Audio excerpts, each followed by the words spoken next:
Fala galerinha da biologia, beleza? Professor Edson Farias chegando para mais uma aula com vocês e hoje nós falaremos sobre engenharia genética. Mas antes de começar essa aula, eu já deixo o convite para vocês assistir até o final esse vídeo e também pode entrar lá no canal e se inscrever para assistir outras aulas. E então, nosso tema falará sobre as técnicas de manipulação do DNA. Vocês ficaram curiosos? Assistam esse vídeo até o final e vamos lá, roda a vinheta.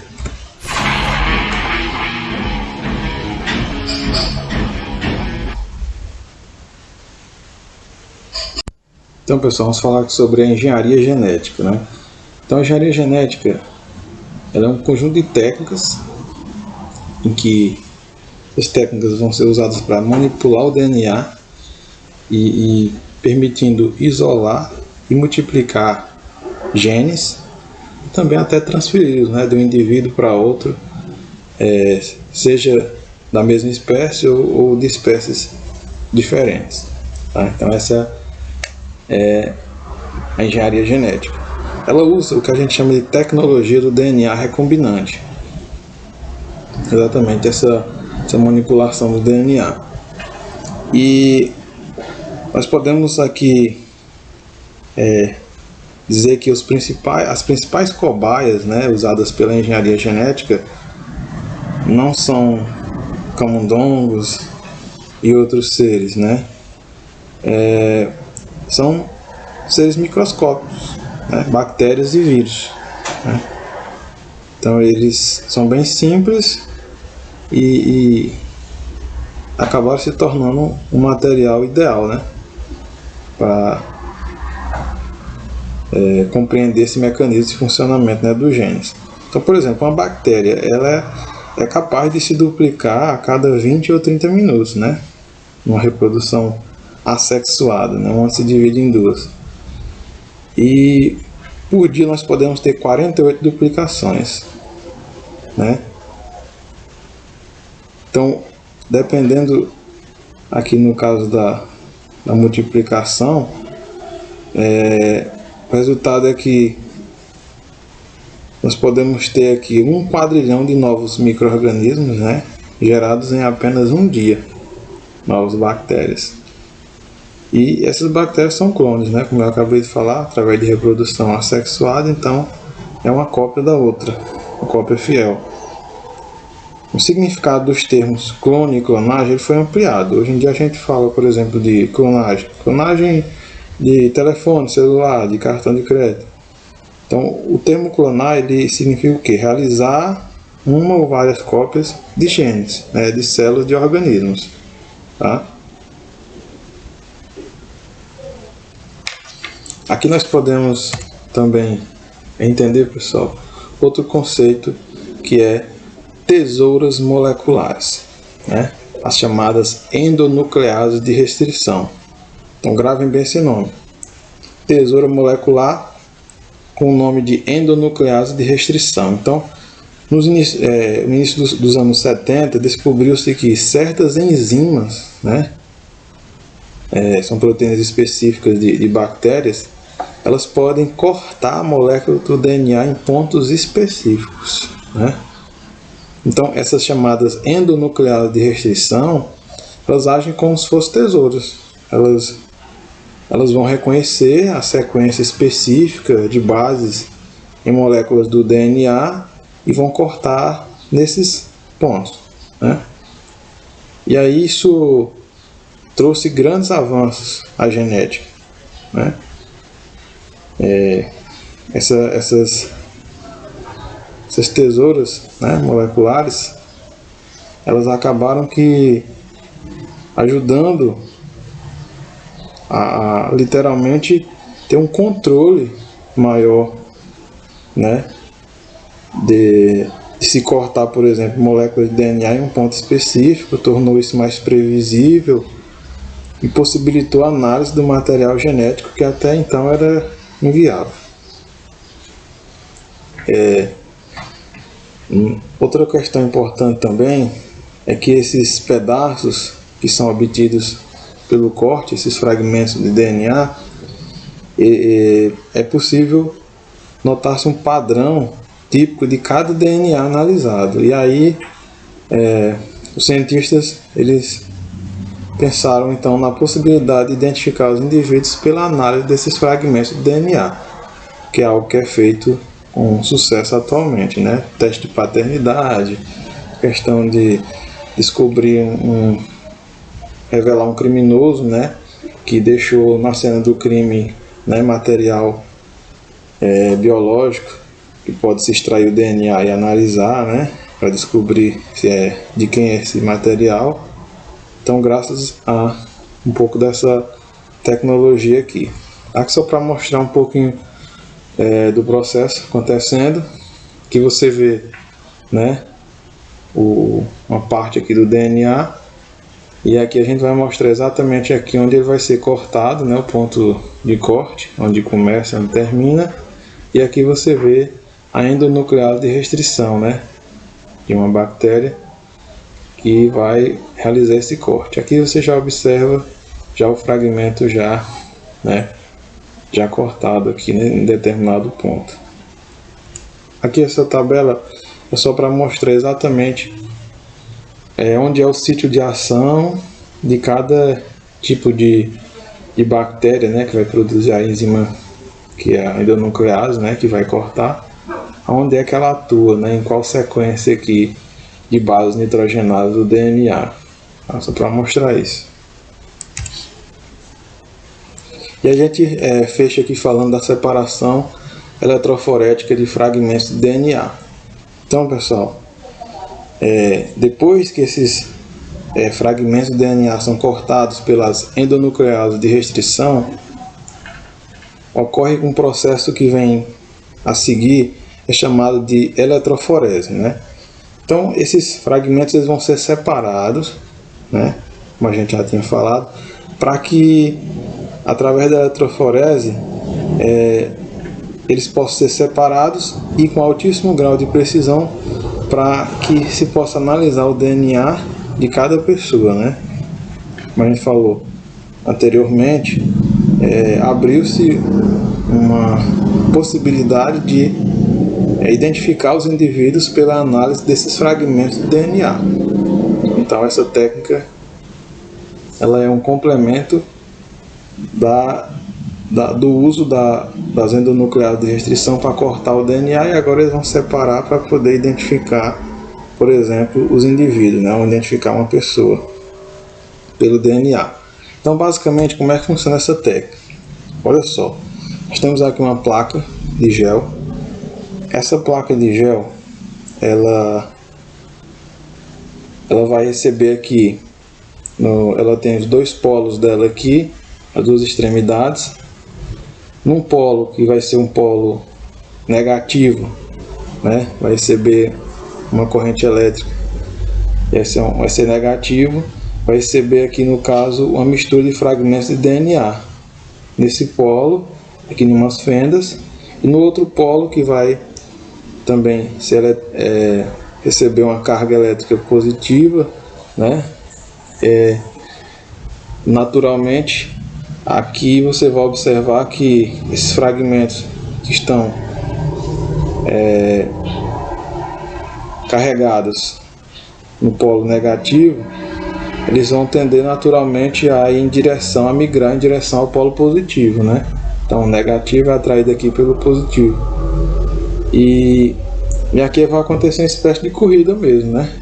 Então uma corrida entre fragmentos de DNA. Então essa placa de gel ela tem umas fibras aqui por onde os fragmentos eles vão passar entre essas fibras para chegar até no outro polo.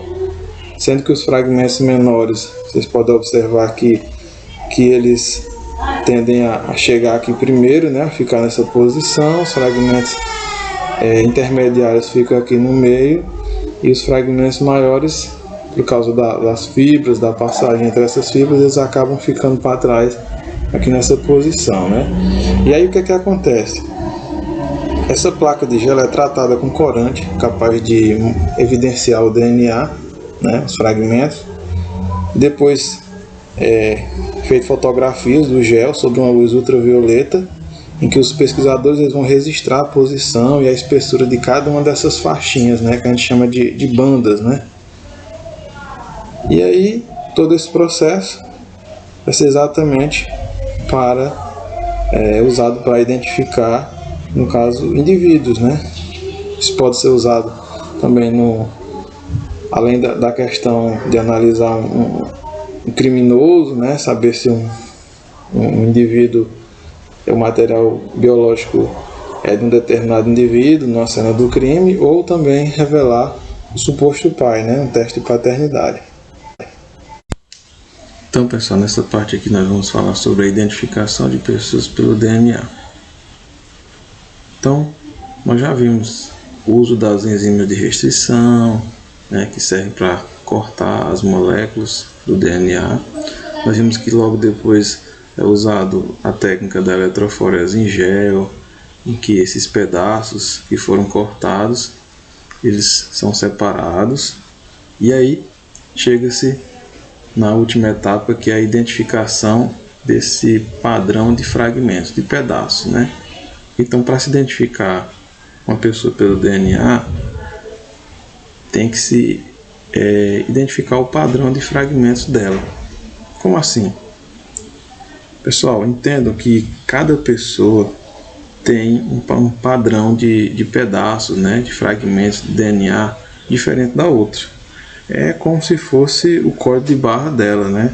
É como se fosse a impressão digital, que é única, tá? Então, esse padrão de fragmentos, ele é único para cada pessoa, para cada indivíduo.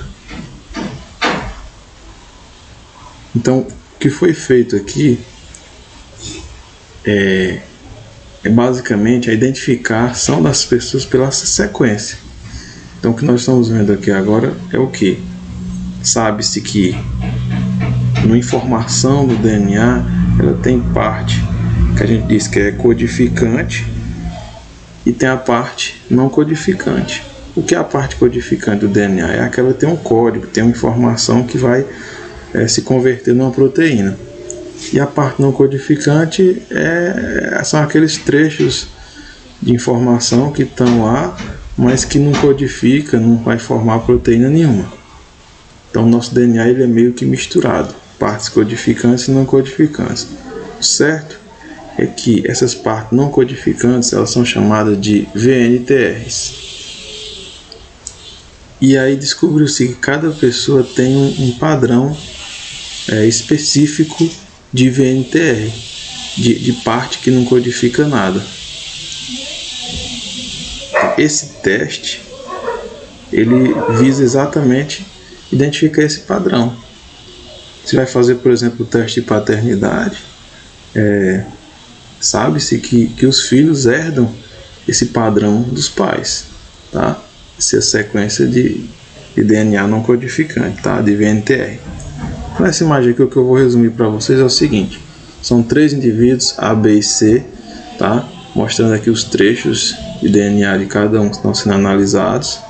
Aqui está mostrando o corte, tá? Essa bolinha amarela, o início e o final dela, onde começa e termina o corte aqui de cada fragmento. Então, o que a gente vai entender é que o que analisa-se quando usa-se as enzimas para cortar, o que analisa não é a região codificante, aqui tem a informação, analisa-se a região não codificante, que é exatamente o que vai ficar fora do corte aqui. Ela quem vai nos mostrar um padrão diferente. De cada pessoa vai ter 1, 2, 3, 4, 5 ou mais repetições para aquele código que não é literalmente codificante, aquele código que não gera proteína. Tá? Aquele código, a repetição dele no mesmo trecho do DNA aqui de cada pessoa, ele é específico. Então essa pessoa vai ter uma repetição de regiões, né, não codificantes, diferente da B, diferente da C. Então cada um tem essa repetição de forma diferente.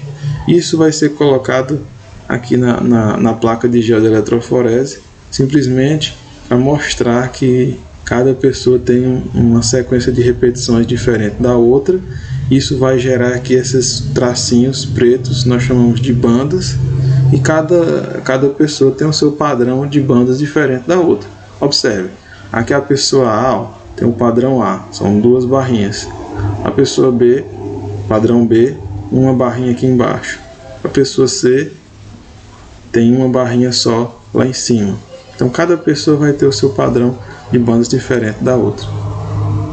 Vamos ver aqui um exemplo de determinação de paternidade pela análise de DNA. Observe, aqui nós temos, nesse caso, C aqui significa a criança, M significa a mãe e P1 e P2 significam os possíveis pais.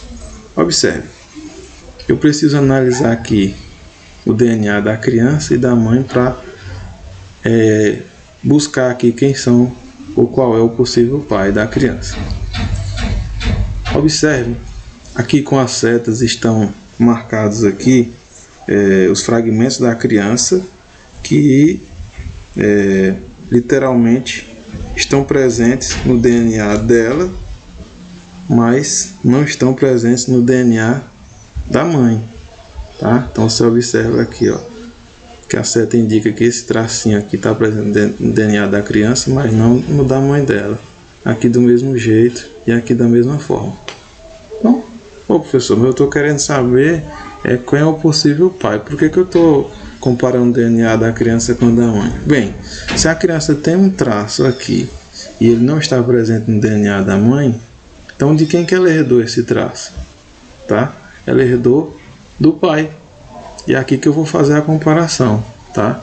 Então observe, a criança aqui, ó, tem esse traço aqui herdado do pai, não está no da mãe. Aqui do mesmo jeito, ela herdou do pai, não herdou da mãe esse traço. E aqui do mesmo jeito, ó, não herdou da mãe, mas herdou do pai, que é o P2, tá? Por quê? Porque nós recebemos um material genético metade do pai e metade da mãe, tá? Isso nós já falamos, nós já sabemos. Então por isso que eu faço a análise dessa forma. Então o possível pai aqui é o P2. Pessoal, eu queria agradecer a vocês pela atenção e até a próxima aula.